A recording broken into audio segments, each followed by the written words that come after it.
Bonjour et bienvenue, très heureux de vous retrouver pour votre rendez-vous, le décryptage, l'analyse de l'actualité.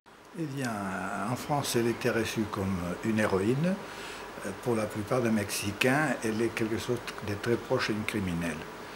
70% des Mexicains croient qu'elle est complice de son compagnon dans des crimes terribles.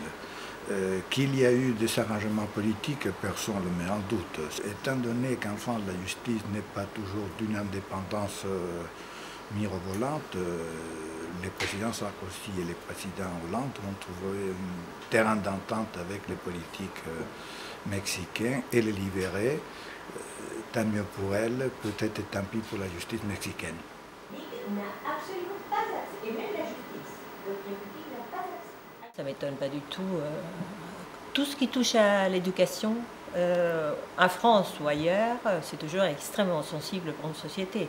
Et ça ne m'étonne pas de la France, où il y a une tradition de ne jamais se mettre d'accord en ce qui concerne l'école. Et dans les cas des profs, il y a toujours des syndicats extrêmement puissants qui ont décidé très clair sur leur situation, et vouloir changer, c'est toujours risqué pour n'importe quel ministre de l'Éducation. C'est vrai que c'est étonnant parce que les profs disent oui, et on a besoin de cette réforme ou d'une réforme, mais ils ne sont pas d'accord sur des points de détail. Donc ils manifestent et c'est très bien. Je ne voudrais absolument pas être ministre de l'Éducation en France. Tous les problèmes du ministre Payon, c'est qu'il est un très bon intellectuel, c'est très sympathique, mais que dès qu'il se met à combattre la réalité elle est toujours beaucoup plus compliquée. Elle est le charme de cette émission, c'est Louisa Corradini. Bonjour Louisa. Alors les enjeux, il est parti ce week-end pour un sommet au Chili, Amérique latine, Union européenne. Beaucoup de leaders ont fait des déplacements, Madame Merkel, Monsieur Rajoy.